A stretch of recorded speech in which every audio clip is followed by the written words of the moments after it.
Okay जी, बिस्मिल्लाहिर्रहमानिर्रहीम। इय्याक नअबुदु व इय्याक नस्तईन। How to manage the couple, मतलब आपके पास सब फर्टिलिटी का केस आ गया है और वो धाड़े मार मार के रो रहा है कि डॉक्टर साहब मेरा कुछ करो। आप उस कपल को क्या एडवाइस करेंगे, कौन सी ऐसी गोली देंगे जिससे वो जल्द से जल्द कंसीव कर सके? देखो, हमने डिस्कस किया पीसीओज, पॉलीसिस्टिक ओवेरियन सिंड्रोम, ठीक है। अब इसके अंदर बेसिकली होता क्या है कि फॉलिकल 8 से 10 जो है ना वो मैच्योर तो हो गई हैं, ठीक है, लेकिन कोई भी इनमें से ओव्यूलेट नहीं कर पा रहा। जब ओव्यूलेट नहीं करेगा, अंडा बाहर ही नहीं निकलेगा एग, तो उसने आगे से जो है ना वो क्या प्रोग्रेस करनी है, ठीक है। तो हम क्या ऐसी गोली दें कि हम इसको ओव्यूलेट करवा लें? तो मेरी जान, वुमेन जो है ना एन ओव्यूलेशन के साथ आई है, तो हमने सबसे पहले उसके अंदर ओव्यूलेशन की इंडक्शन करवानी है। अब ओव्यूलेशन की इंडक्शन के लिए आपने एम्ब्रियोलॉजी के अंदर पढ़ा था क्लोमिफेन सिट्रेट, ठीक है। क्लोमिफेन सिट्रेट मतलब यूँ कह ले कि सीसी, मतलब उसे मिर्चें लगा देनी है। मैंने यूँ याद किया कि उसकी ना जो है ओवरी, उसको ना सीसी मिर्चें लगा देनी है, तो वहाँ से निकल आएगा एग सीसी करता मिर्चों के साथ। तो क्लोमिफेन सिट्रेट अब आपको नहीं भूलना चाहिए, ठीक है। एमसीक्यू आता है क्लोमिफेन एसीटेट, क्लोमिफेन फोलेट, इस तरह सीसी से याद करना ही, रिमेंबर, ये कभी आपका एमसीक्यू गलत नहीं होगा। क्या होगा, यूँ चुटकियों में जो है ना वो उसकी ओव्यूलेशन होगी। उसके बाद आपने कहना चले भी आप, आपके श्योर का सारा काम है, जाके आपस में मिलें और आपका जो है ना वो इंशाल्लाह हो जाएगा। और बहुत से मरीज़ खुश हो जाया करते हैं कि डॉक्टर साहब हमारी तो प्रेगनेंसी अटेन हो गई है सिर्फ एक गोली की वजह से। आपको वो अपना मुर्शिद कहने लग जाते हैं। यस यस, ये देखे हैं मैंने कैसे। अब इस गोली के अंदर है क्या, अंदर की कहानी मैं आपको बताता हूँ। इसके अंदर जो होता है ना वो ये एक्ट करता है, जो भी ईस्ट्रोजन के रिसेप्टर है ना, ठीक है, सपोज करें ये रिसेप्टर है, क्लोमिफेन सिट्रेट उसके ऊपर जाके नेगेटिविटी जो है ना कर देता है, उसको जाके यूँ कह लें कि नेगेटिव इफेक्ट देता है, इनहेबिट कर देता है ईस्ट्रोजन रिसेप्टर को। जब ईस्ट्रोजन रिसेप्टर ही हमारे पास इनहेबिट होंगे, ठीक है, तो जो फीडबैक जाना था वो हमारे पास रुक गया है ईस्ट्रोजन का। अब फीडबैक रुक गया तो गोनेडोट्रोफिन समझेगा यार बॉडी के अंदर तो ईस्ट्रोजन की बड़ी कमी हो गई है, तो वो टपा-टप अपना गोनेडोट्रोफिन जो है ना वो रिलीज़ करना शुरू कर देगा। तो गोनेडोट्रोफिन का लेवल इंक्रीज़ होगा। ये क्या करेगा, जब गोनेडोट्रोफिन रिलीज़ होगा तो इसने एफएसएच का लेवल भी बढ़ा देना है और एलएच का लेवल तो हद से ज़्यादा बढ़ा देना है ना। जब एलएच हद से ज़्यादा बढ़ेगा और एफएसएच का लेवल भी बढ़ेगा तो ये दोनों मिलकर क्या करवा देंगे, ट्यूं ओव्यूलेशन। तो हमारे पास जो ओव्यूलेशन नहीं हो पा रही थी, जो बड़ा मसला था, एग अंदर से निकल नहीं पा रहा था, वो निकला। अच्छा, अब ये इतना इफ़ेक्टिव है, आपने सुना होगा अखबार के अंदर कि 16 साल बाद, 15 साल बाद औलाद हुई और जुड़वां बच्चे अल्लाह जब देता है तो छप्पर फाड़ के देता है। तो क्या होता है, ये इतनी ज़्यादा इसकी ओव्यूलेशन होती है कि दोनों ओवरी से एग निकल आता है और दोनों ही यहाँ से भी फर्टिलाइज़ हो गया, यहाँ से भी फर्टिलाइज़ हो गया। तो जनाब जुड़वां बच्चे पैदा हो गए। तो जनाब पूरी फैमिली में डॉक्टर को जो है ना वो मसीहा ऐसे ही नहीं कह दिया उन्होंने। सारा क काम ये क्लोमिफेन सिट्रेट का, इसने जुड़वां बच्चे पैदा करवा दिए। वो डॉलर लेके आ जाते, डॉक्टर साहब ये मेरी तरफ से आपका इनाम है, तो ले रख लें, ठीक है। ये इवन ट्विन प्रेगनेंसी अग हो, कभी कभार ये भी देखा गया कि इवन आपने देखा होगा कि औरत ने 4-4 बच्चे, मुल्तान के अंदर एक दफ़ा खबर है 4 बच्चे जन्म दिए हैं 6 साल बाद शादी के, तो लेकिन वो बच नहीं पाते। फिर ज़्यादा बच्चे भी हो ना तो वो बच नहीं पाते, क्योंकि उनकी न्यूट्रिशनल डेफिशिएंसी इतनी ज़्यादा हो जाती है कि वो या तो प्रीमेच्योर हो जाती हैं या फिर वो अबॉर्ट हो जाते हैं।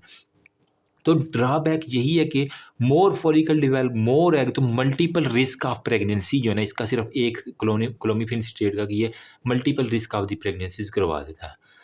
अब कुछ पेशेंट ऐसे होते हैं कि वो क्लोमिफेन सिट्रेट से रेजिस्टेंस होते हैं, मतलब उसको दे दी, कह रहा है डॉक्टर साहब फ़र्क ही नहीं पै रहा मेरे तो, ठीक है। तो अब क्या करना है, उसको इसकी जगह एक नई गोली है जिसे हम कहते हैं मेटफॉर्मिन।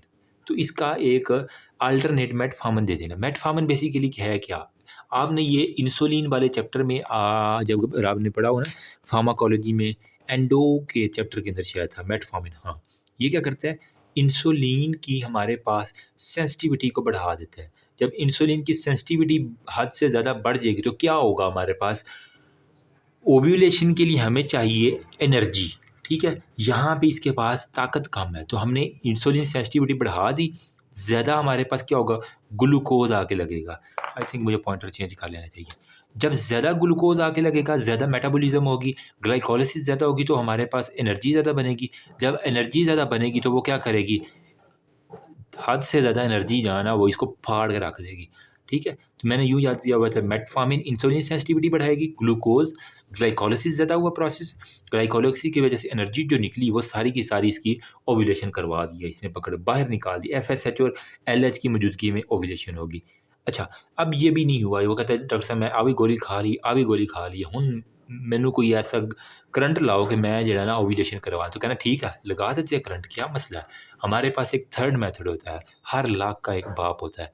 क्या करना है आपने, लेप्रोस्कोपिक ओवेरियन थ्रिलिंग करवा देनी है। क्या है, लेप्रोस्कोपिक ओवेरियन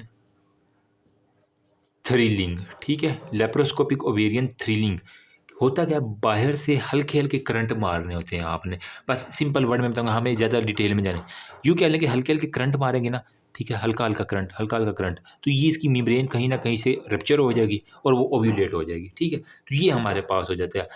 करंट मारने से ओव्यूलेशन हो जाए, इन सिंपल, इसे हम कहते हैं लेप्रोस्कोपिक ओवेरियन थ्रिलिंग, ठीक है? अब हमारे पास ये भी नहीं है तो हिस्टेरोस्कोप एक होती है। अगर कोई फाइब्राइड है तो पहले माइमेक्टमी कर लो, फिर सेल्फ इंजेक्टमी वगैरह, वो बाकी प्रोसेस होते हैं बहुत से। कोई और है तो उसको साथ ट्रीट कर लेंगे तो हमारे पास आ जाएगा। ये तथा फीमेल के अंदर मसला है, ठीक है? तो अब या तो वो मेल दूसरी शादी कर ले, लेकिन अगर वो नहीं मैनेज कर पा रहा दूसरी शादी, उसकी ये बीवी कहती नहीं मैं ही तुम्हें अपनी जो है ना तुम्हारी जायदाद का वारिस दूँगी, तो फिर आपके पास ये ऑप्शन है, ठीक है? अब जी फीमेल बिल्कुल ठीक है, हेल्दी है, हँसदी-खेढ़दी कुड़ी है, लेकिन क्या है, जो मेल है ना वो नशेई था, ठीक है? अब जो उसका मेल का जो है ना स्पर्म काउंट, हो सकता है वो सिगरेट पी रहा है, अल्कोहलिक है या कुछ भी ऐसे उसने पुट्ठे काम किए हैं कि उसका स्पर्म काउंट गिर गया है, ठीक है? या हो सकता है कुदरती तौर पे, मैं किसी को ब्लेम नहीं कर रहा, लेकिन होता है ये। इंट्रा कि वो स्पर्म या तो काउंट भी कम है, क्वालिटी भी कम है और क्वांटिटी भी कम है, ठीक है? हो सकता है कभी-कभार क्वालिटी ठीक होती है, लेकिन वो इतने स्पर्म बना नहीं पा रहा, 20 मिलियन आई थिंक होते हैं 1 एमएल के अंदर ही इतने। वो हो सकता है कि कम हों लेकिन, तो फिर आप क्या करेंगे, इंट्रा यूट्राइन इंसेमिनेशन जो है ना वो आप कर देंगे, ठीक है? इंट्रा यूट्राइन इंसेमिनेशन कर देंगे। मतलब मेल को कहेंगे तुम बाहर आओ, ठीक है? उसे कहेंगे ये कप पकड़ो, इसके अंदर जो है ना अपने स्पर्म लेके आओ, ठीक है? मास्टरबेट करो या जो भी करो, स्पर्म लेके आएगा। आपने फिर फीमेल को कहना है कि लिथोटमिक पोजीशन में बैठे, ठीक है? उसके अंदर आपने क्या करना है, वुमेन को जो है ना वो पहले ओव्यूलेट करवा लो। अब ओव्यूलेट किस तरह करवाना है, क्लोमिफेन सिट्रेट दे लो, ठीक है? या उसको 14वें जो है ना जिस दिन ओव्यूलेशन होनी है उस दिन उसे बुलवा लो, ठीक है? अब क्लोमिफेन सिट्रेट दे दो या मेटफॉर्मिन दे दो या फिर आपने हल्का सा करंट लगा के ओव्यूलेशन करवा लेनी है। लिथोटमिक पोजीशन के अंदर ले जाके, ठीक है? मेल का ये स्पर्म इसको पकड़ना है, इसको थोड़ा मॉडिफाई करना है और इसको इंजेक्ट कर देना है यूट्रस के अंदर, ठीक है? यहाँ से ओव्यूलेशन के बाद एग आ गया, इतना ओव्यूलेट हो गया कि ये यूट्रस तक ऑलमोस्ट फ़्लोपियन ट्यूब के एंड तक पहुँच गया। यहाँ से आपने यूट्रस के अंदर पकड़ के इंजेक्शन के ज़रिए जैसे भी करना है, इंसेमिनेट इसे हम कहते हैं, ठीक है? ये कर देना है। तो यूजिंग यूट्राइन कैथीटर हमारे पास होता है, ठीक है? यूट्राइन कैथीटर होता है। एक तरह का कहने कि इंजेक्शन ही होता है वो, ये स्ट्रिप्स ही होती है। कभी आपने भैंसों को देखा है वो जो उसको आर्टिफ़िशियली जो डाल रहे होते हैं, ठीक है? स्पर्म वगैरह, जो देहातों में रहते हैं उन्हें ज़्यादा पता होगा। तो वो उन्हीं के अंदर होते हैं। हमारे यूट्यूब के ऊपर काफ़ी वीडियोज़ पड़ी हुई है। तो वो यूट्राइन कैथीटर ही एक तरह का होता है। वो यूट्रस के अंदर जाके स्पर्म छोड़ देते हैं, ठीक है? जिससे क्या होता है वो, ये तरीका अगर सिंगल वूमेन किसी दूसरे मेल का भी स्पर्म इवन लेना चाह रही है ना, तो ये यूरोप के अंदर मोस्टली होता है। ये हमें हमें बस ना उल्टी कहानियाँ डाल रहे होते हैं ये यूके वाले। लेकिन यही है कि अगर कोई फीमेल चाहती है नहीं मेरा फेवरेट पर्सन ये है, इससे मेरे गोरे चिट्टे बच्चे पैदा होंगे, इससे मेरे लंबे बच्चे पैदा होंगे, इससे मेरे काले बच्चे पैदा होंगे, तो वो कहती है कि मैंने इस मेल का जो है ना स्पर्म अपने बच्चे के लिए लेना है, तो वो फिर इस तरह सिलेक्शन कर लिया करते हैं। अच्छा, कभी-कभार होता है जी ओव्यूलेशन तो होगी, लेकिन जो ट्यूब्स है ना वो आपकी फ़्लोपियन ट्यूब, ठीक है? उसके अंदर जो है ना वो कोई ना कोई लफड़ा है, तो अब क्या करेंगे? आईवीएफ हमारे पास होता है, in vitro fertilisation, IVF, in vitro fertilisation जो है ना वो हम कर लेते हैं। मतलब बाहर से फर्टिलाइज़ करके फिर एम्ब्रियो का मतलब हम क्या कहते हैं, सीधा जाके जो है ना किसी भी तरीके से एग निकाला, ठीक है? उसको ट्रे के अंदर रखा, यहाँ पे इसके ऊपर स्पर्म की बम्बार्डमेंट की, इसकी फर्टिलाइजेशन होगी, इसके एम्ब्रियो और वो सारे के सारे 2 सेल स्टेज और 4 सेल स्टेज जो भी है वो होना शुरू हो गया। जब ये हुआ तो इसको पकड़ के कई फीमेल की यूट्रस के अंदर इधर या इधर इम्प्लांट कर दो। ठीक है, हम 2-3 इस तरह निकाल लेते हैं, कुछ को प्रिजर्व कर लेते हैं, अगर खुदा ना खासा ये हमल नहीं ठहरता तो फिर दूसरा, तीसरा, चौथा, तो ये हम कर लेते हैं, तो एम्ब्रियो या इम्प्लांट कर लेते हैं। लेकिन ये प्रोसीजर इन विट्रो फर्टिलाइजेशन सिर्फ अमीरों के लिए है, ठीक है, जो डॉलर में कमाना जानते हैं। अब 12 से 14 लाख लग सकता है इस प्रोसेस के अंदर, और मिस कैरेज के चांसेस बहुत ज़्यादा हैं। ज़ाहिर बात है, जब आप बाहर से कोई चीज़ लगाते हैं तो बॉडी कभी ना कभी रेजिस्टेंस शो कर सकती है, आपको पता नहीं होता। ठीक है, तो ये हमारे पास है कि ये 12 से 14 लाख का प्रोसीजर अगर कोई इतना अफोर्ड कर सकता है, हाँ, प्राइवेट वाले तो कर लेंगे, ज़ाहिर बात है, लेकिन जो हमारी आम पब्लिक है वो अफोर्ड करने से डरती है, तो इसके लिए हम ये करते हैं। तो ये मेरी जान आपका ऑलमोस्ट टेबल, ये सारा का सारा सब फर्टिलिटी वाला चैप्टर हमारा कंप्लीट हो गया। ठीक है, यहाँ पे एंड के ऊपर जो है ना मैं आपको टेबल दिखाना चाह रहा हूँ, ये वाला मिस नहीं करना आपने। ठीक है, पिक्टोरियल इन विट्रो फर्टिलाइजेशन, अगर ये आ गया ना, IVF, ये बड़ा इंपॉर्टेंट क्वेश्चन जो मैंने आपको बताया है। ठीक है, तो ये किसी सूरत आपने मिस नहीं करना। करते क्या है, यही बात साइकिल चुप करके बना के आ जाना आपने। Ovarian stimulation and monitoring. ठीक है, सबसे पहले आपने ओवरी जो है ना, ठीक है, उसको स्टिमुलेट किया, मॉनिटर किया। इसको यार ज़्यादा नहीं दिखा रहा मैं, ये पिक्चर जो है ना वो यूट्यूब वाले करेंगे ये क्या दिखाया तुमने। ओवेरियन स्टिमुलेशन और मॉनिटरिंग 2 हफ्ते के लिए करनी है। एग वहाँ से कलेक्शन कर लेना है। ठीक है, फिर आपने क्या करना है, इंसेमिनेशन कर लेनी है उसकी। ठीक है, फर्टिलाइजेशन चेक करनी है, मतलब वहाँ पे स्पर्म की बर्बाद कर ली, फर्टिलाइजेशन चेक कर ली, एग को कल्चर किया है प्लेट के अंदर। उसके बाद एम्ब्रियो आपने ये देख रहे हैं वो ट्रांसफ़र कर रहा है सारे का सारा, ये इंजेक्शन आपको नज़र आ रहा है, ये सारे का। उसके बाद में ल्यूटियल सपोर्ट और प्रोजेस्टेरॉन देना। प्रोजेस्टेरॉन क्या है, मेंटेन करता है प्रेगनेंसी को, और साथ में आपने प्रेगनेंसी टेस्ट जो है ना 14 दिन के ऊपर करना होता है। ठीक है, तो आप वो स्ट्रिप टेस्ट कर लेंगे या फिर ब्लड के ज़रिए जो है ना वो आप चेक कर लेंगे, क्योंकि ब्लड में सबसे पहले HCG लेवल आता है, तो आप कर लेंगे तो आपका मतलब IVF ट्रीटमेंट साइकिल ये आ जाएगा। अगर ये क्वेश्चन आ गया तो आप इसी तरह प्लीज़ बना के आइएगा। ठीक है, तो होपफुली आपको 6 नंबर मिल जाएंगे। तो कुछ भी नहीं है इन विट्रो में, वो यही कह रहा है कि हमने अगर ट्यूबल फैक्टर जो है ना सब फर्टिलिटी है, तो इसके अंदर जो है ना हमने सारे का सारा करना, तो IVF सब फर्टिलिटी में fold, ovulation induce failed IUI है, या उनके अंदर जो है ना जिन्होंने डोनेट भी कुछ लोग बाहर के ममालिक में करती हैं ना। ठीक है, नेचुरल मेंस्ट्रुअल साइकिल के साथ जो है ना वो कह रहे हम परफॉर्म करती हैं। बाकी ये UK की सारी स्टडीज़ के बारे में बता रहा है, पिट्यूटरी डाउन रेगुलेशन करनी है, कंट्रोल्ड ओवेरियन स्टिमुलेशन, मतलब वही हार्मोन या ट्रांसवेजनल अल्ट्रासोनोग्राफी करके नंबर ऑफ द फॉलिकल जो है ना वो 15 टाइम रिक्रूट, कहानी लिखी हुई है, कुछ भी ऐसा मुश्किल नहीं है। ठीक है, जस्ट एक रीड दे लेना और ये प्रोसेस सारे कर रहा हूँ। एम्ब्रियो कुछ यहाँ पे इसमें एक लिखा हुआ डोनर गेमीट, मतलब अगर मेल पार्टनर जो है ना एजोस्पर्मी है तो वो किसी और हबशी से या किसी और से जो है ना वो लेकर डोनेट कर देता है एग, और वो सारे का सारा गेमीट की डोनेशन भी हो जाती है। ये बाहर के ममालिक में होता है, पाकिस्तान में तो बस इसको हराम पता नहीं मौलवी ने करार दिया।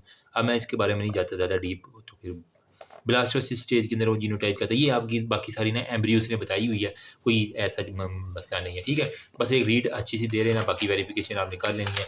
That's all about this chapter hopefully. अच्छा, ये एक है कि हमारे पास वर्ल्ड हेल्थ ऑर्गेनाइजेशन ने ना यहाँ पे हमारे पास ये कि स्पर्म वॉल्यूम जो है ना वो हमारे पास जो है ना वो लोअर एंड रेफरेंस लिमिट किया होती है 1.4 से 1.7 ml जो है ना वॉल्यूम में सीमन कंसनट्रेशन ये है इसके अंदर बस एक दफ़ा देख लेना। मोटेलिटी pH जो है ना वो ग्रेटर देन 7.2 है। ठीक है, और बाकी बस जो है ओव्यूलेशन इंडक्शन किस तरह करवाई हमने वो सारा देख ली मेटफॉर्मिन के लिए। ठीक है, अरोमाटेज इनहिबिटर तो यूज़ ऑफ एरोमाटेज इनहिबिटर और बाकी बातें बच्चों वाली है। That's all about, thank you so much, अल्लाह हाफिज़।